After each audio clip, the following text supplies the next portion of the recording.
This film is presented with audio description. When you hear my voice, I'm describing something visual. A man sits with his guide dog, Vine, at his feet. My name is Cory Joseph, and I'm a user experience and usability designer. And what does that mean? The interviewer speaks from off-screen.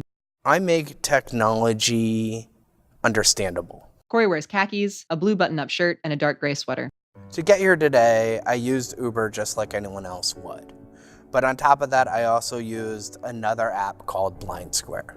Cory walks out of an apartment building. He calls an Uber car using his iPhone. I entered in the address to Uber and called my ride just like anyone else would. But I also entered my destination into Blind Square. And Blind Square will notify me of major intersections, major points of interest, and major address changes as we're moving along via voice. Inside the car, Cory's phone speaks locations out loud. So while I'm in the Uber and we're riding along, I don't have to just rely on the driver knowing where we are. I actually knew where we were as well because Blind Square was announcing major points of interest and intersections. Vine rides at Cory's feet. And when we were at Burnside and MLK, I knew where we were as well. I wasn't at the behest of the driver. Cory and Vine exit the car. For example, getting here today, I actually went into the dance studio that's 2 buildings over. Cory walks up to the entrance of a building with Vine at his side. Walked in, asked the person at the desk, hey, is this the right location? And I was told, nope, you're 2 blocks shy. And that's how I got to where I needed to be. I went to the wrong place. Sometimes it's a little bit of a trial and error. Photos. Cory is a baby listening to headphones. This concept of trial and error is just such a base part of my life. Cory in a high school group at space camp. He and other students wear space camp uniforms. To figure out how to take a math test when I was in grade school. We didn't get it right the first time we tried. And we didn't get it right the 3rd time. It wasn't until I was older and going more through school that I knew what to do. There was a lot of figuring shit out. Cory dressed in a fancy all-white outfit plus sunglasses along with a guide dog. Cory sits in a living room. Of course I go to the movies. I really enjoy movies. Throughout high school and college, going to the movies with friends was one of the most common things I did. Because, hey, why not? There are movies that I haven't been able to enjoy as much as others. Let's take something like Avatar, right? There's elements of the visual experience that are just lost on me. But of course, it's more than just the visual experience. There's the sound, there's the dialogue, there's the plot, there's being there with your friends and being able to talk about the things that happened. There's a lot that goes into the movie experience more than video and visuals. There are movies that I just don't get to enjoy. Take something like Pan's Labyrinth that's in Spanish. Even though I know multiple languages and can see movies in Japanese or Chinese or German and stumble my way through listening to them, something in Spanish, can't enjoy it all. And Pan's Labyrinth would be a great example of one that, hey, it's award-winning, my friends have seen it, they talk about all the things that happen, and I'm totally at a loss because I can't read subtitles. I couldn't go see it. I can't download a movie that's subtitled on iTunes. And if I do download a movie that's subtitled and I didn't know it, well, that's $5 I'm out. It's one thing to acknowledge, oh yeah, blind people want to read my blog. It's another thing to actually make your blog readable by blind people. It's one thing to say, yes, people in wheelchairs want to shop at Walmart. It's another thing to actually figure out how and where to put the ramp, what incline the ramp needs to be, where's the best place to put the door that the ramp goes to.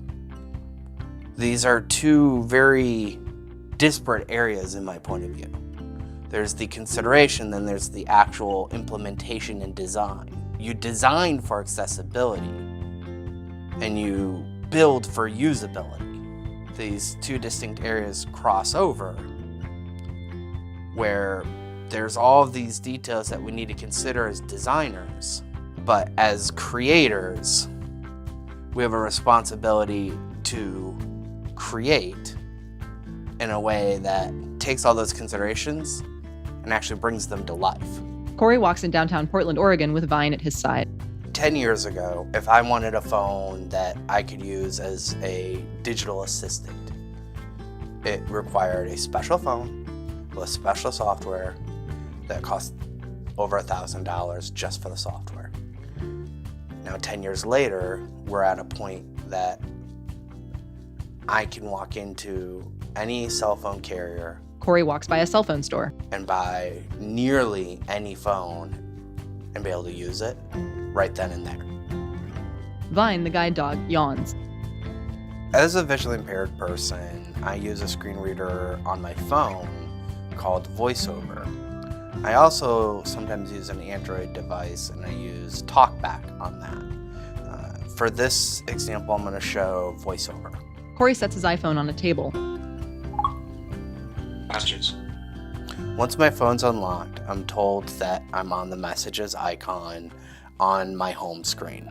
I can navigate through the home screen to App Store. my messages area. Spotify. iTunes Store. Clock. 4:30. Fantastical. Photos. Messages.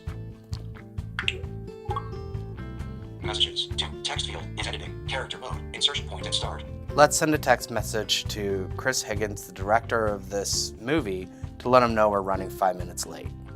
C. Charlie. H. Chris Higgins. Work. 503-555-0156. I just double tapped on the name that I want to send this to, so I'll swipe to the text area to put in my message. Chris Higgins. Plus 150-355-0156. Button. Add contact. Button. Attach media. Button. Message. iMessage. Text field. Insertion point at end. The double tap let the phone know I want to enter text in this area. To make this easier for this demonstration, I'm going to use the voice to text function. Caps. Cap. Dictate. Hey Chris, I'm running 10 minutes late. Attach done. Inserted. Hey Chris, I'm running 10 minutes late. Space. Return. Send. Button. Send. Dimmed. Chris. Text field is editing. Character mode. iMessage. Insertion point at start. Cory smiles. Chris speaks from off screen. I got a text message. Chris Higgins is typing. Message received from Chris Higgins. No problem. See you soon. Chris Higgins, stop typing. And now we've sent a text message. Of course, like all technology, there's a time and place for everything, and speech is great for most of how I use my mobile device. But when I'm on a meeting or on the bus or on the train or at a coffee shop, there's a lot of times I don't want to use speech or have to wear headphones to listen to that speech. So I use a device called a Braille display that will show what it would normally be spoken in Braille along a Braille display. Cory runs his fingers over a Braille display. Fantastical. Braille letters pop up on the display. Cory sits in a coffee shop using his Braille display. I can even operate the entire device by keyboard command, just like I would on a standard PC with any other screen reader. App Store. Settings. iBooks. OneNote. So my watch is actually really unique because it's tactile in a way that as a visually impaired person, I can read it with my fingers by feeling the marble on the front of the face and the tick marks, Cory feels his watch face with his fingers. and the marble on the side of the bezel and the tick marks to read minutes and hours respectively.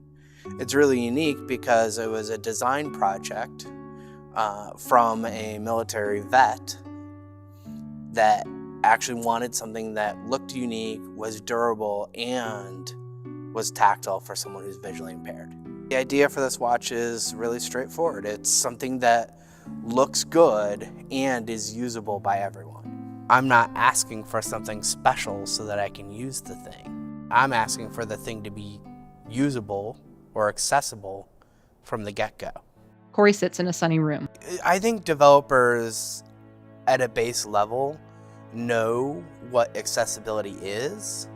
I don't think they know that they have to do anything differently to make something accessible.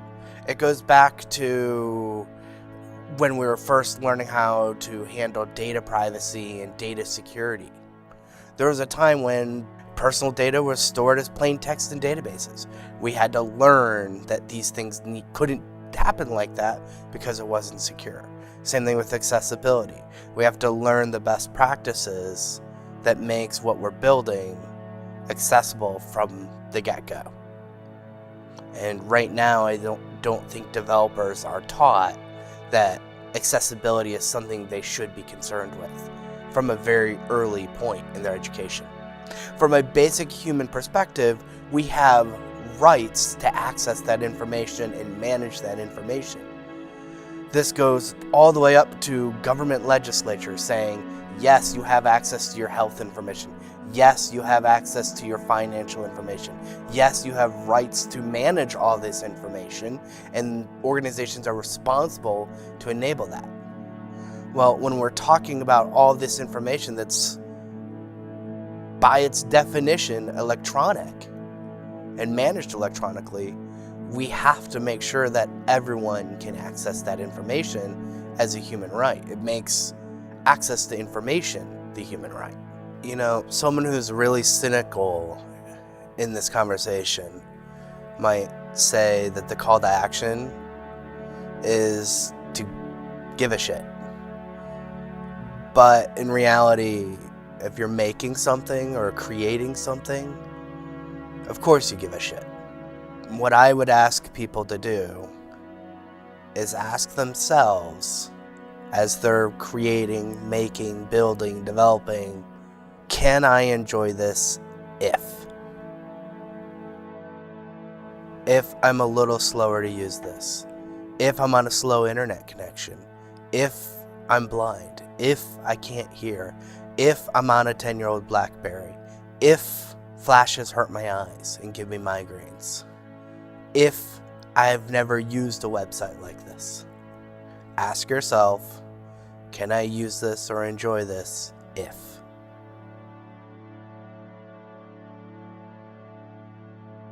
End titles. Access, a film by Chris Higgins. Made possible by a grant from Lucid Meetings, providing technology and services to scale effective meeting habits. lucidmeetings.com. Camera, sound, and edit by Chris Higgins.